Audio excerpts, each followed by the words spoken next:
Assalamualaikum warahmatullahi wabarakatuh. Perkenalkan, nama saya Farwal Akbar dari kelas A62 mata kuliah perpajakan. Di sini saya akan menjelaskan tentang PPh atas penyewaan tanah dan bangunan. Di sini saya akan menjelaskan tentang PPh atas penghasilan persewaan tanah dan atau bangunan. Oke, langsung cek. Dasar hukum. Dasar hukum terbagi menjadi 4. Yang pertama, PP 29 tahun 1996 yang telah diubah terakhir dengan PP 5 tahun 2002 tentang pembayaran PPh atas penghasilan dari persewaan tanah dan bangunan. Yang kedua, KMK 394 atau KMK 04 tahun 1996 yang telah diubah terakhir dengan KMK 120 atau KMK 03 tahun 2002 tentang pelaksanaan pembayaran dan pemotongan PPh atas penghasilan dari persewaan tanah atau bangunan. Yang ketiga, KEP tahun 2002 tentang tata cara pemotongan dan pembayaran serta pelaporan PPh atas penghasilan dari persewaan tanah dan atau bangunan.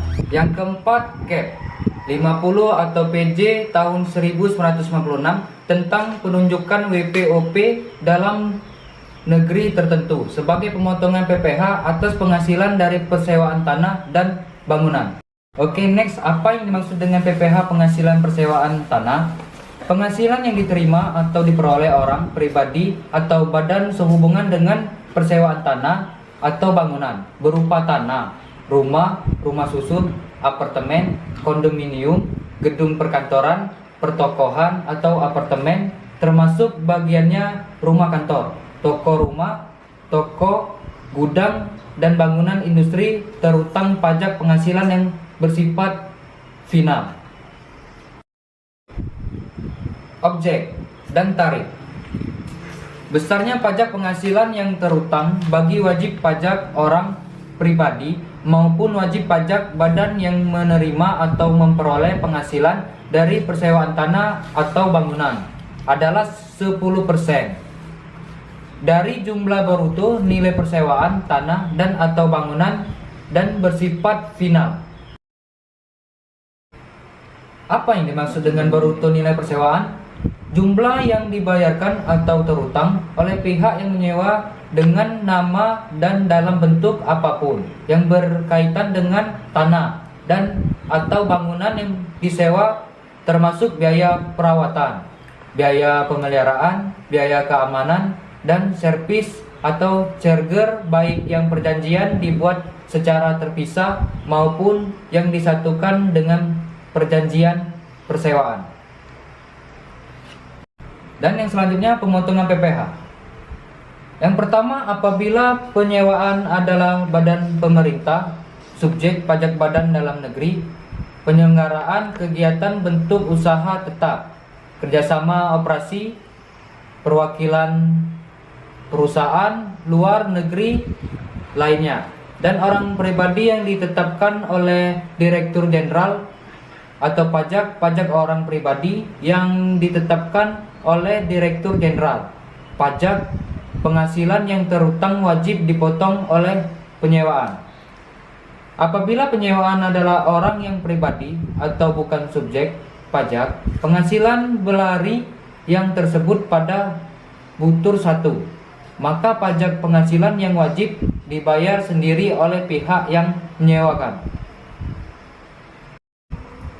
Saat terutang, PPh yang penghasilan dari persewaan tanah dan atau bangunan tersebut terutang pada saat pembayaran atau terutang sewa. Tata cara pemotongan penyetoran dan pelaporan terbagi menjadi 2, pihak penyewa dan pihak menyewa. Pihak penyewa terbagi menjadi 3. Yang pertama itu memotong pajak penghasilan yang terutang pada saat pembayaran atau terutang sewa, tergantung peristiwa mana lebih dahulu terjadi. Dan yang kedua, menyetor pajak penghasilan yang terutang ke bank, persepsi atau kantor pos dan giro paling lambat tanggal 10 bulan takwin berikutnya setelah bulan pembayaran atau terutang sewa.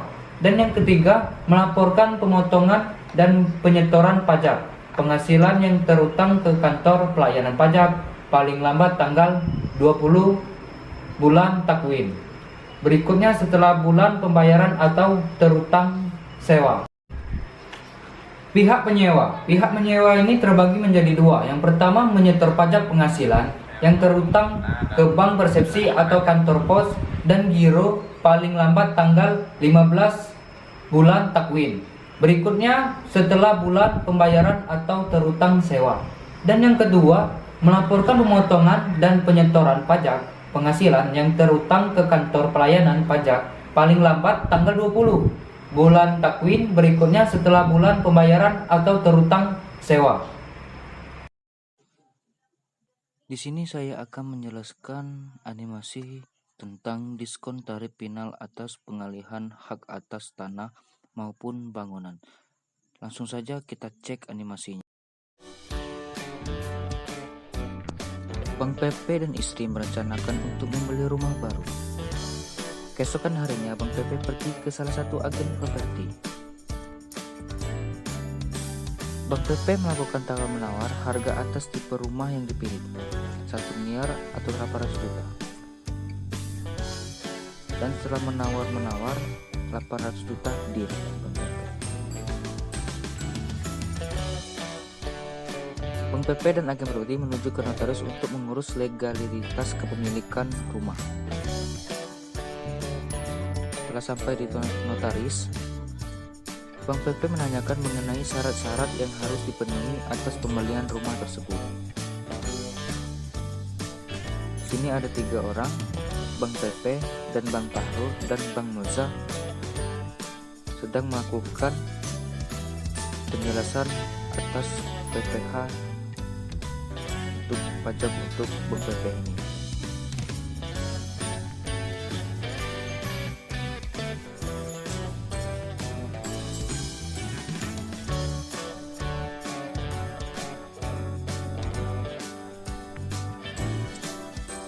Dan Bang Moza akan memperjelaskan di sini berdasarkan pasal 2 ayat 1 huruf A PP 34 tahun 2016.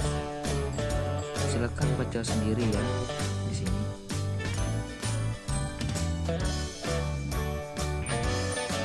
Oh begitu Pak, terima kasih atas informasinya, kata si Bang Pahrul. Bang Pepe dan agen properti menandatangani dokumen-dokumen terkait jual beli rumah. Ini skema transaksi. Yang pertama, Bang Pepe membayar tunai sebesar 800 juta. Dan yang kedua, agen properti menyetor PPh final sebesar 800 juta kali 2,5% atau 20 juta. Agen properti menyerahkan rumah dan membayar PPh. Akhirnya Bang Pepe telah membeli rumah tersebut. 2,5% penurunan tarif PPh final ini berlaku sejak 7 September. Cara menghitung PPN sewa tanah dan bangunan.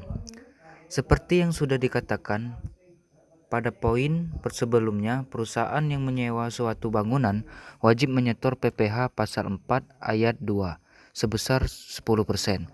Sedangkan perusahaan yang menyewakan bangunannya apabila yang bersangkutan PKP, maka wajib memungut PPN 10% dan menerbit faktur pajak. Lalu bagaimana cara menghitungnya?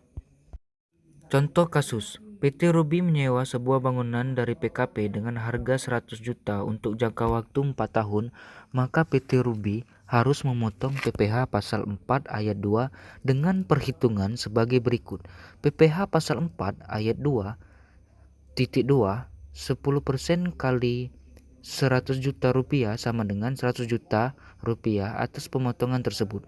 PT Ruby melaporkan SPT pasal PPh pasal 4 ayat 2 atas pemotongan tersebut. Kemudian PPT Ruby juga memberikan bukti potongan PPh pasal 4 ayat 2, sedangkan untuk PPN yang harus memotong adalah pihak penyewa gedung. PPN atau sewa tanah dan bangunan tersebut adalah 10 juta rupiah. Yang harus dibayar oleh PT Ruby adalah biaya sewa selama 4 tahun tambah PPN kurang PPh pasal 4 ayat 2 dengan 100 juta rupiah tambah 10 juta rupiah kurang 10 juta rupiah sama dengan 100 juta rupiah atau 4 tahun. Jadi biaya sewa selama 1 tahun diakui sebesar 25 juta rupiah. Nantinya PT Ruby akan menerima bukti pembayaran sewa tanah dan atau bangunan beserta faktur pajak yang dibuat oleh pihak yang menyewakan tanah dan atau bangunan tersebut.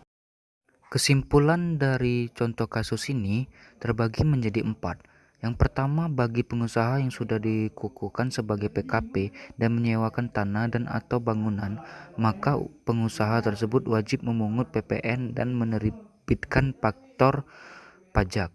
Yang kedua, aspek perpajakan atas sewa tanah dan bangunan adalah PPh pasal 4 ayat 2 dan PPN masing-masing tarifnya 10%.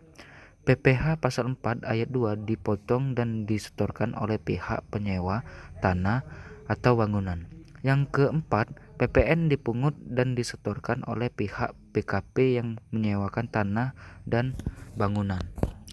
Oke teman-teman, sekian dari video yang saya sampaikan ini.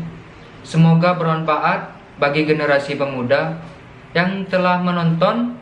Apabila ada salah kata, saya mohon maaf. Sekian dan terima kasih. Wassalamualaikum warahmatullahi wabarakatuh.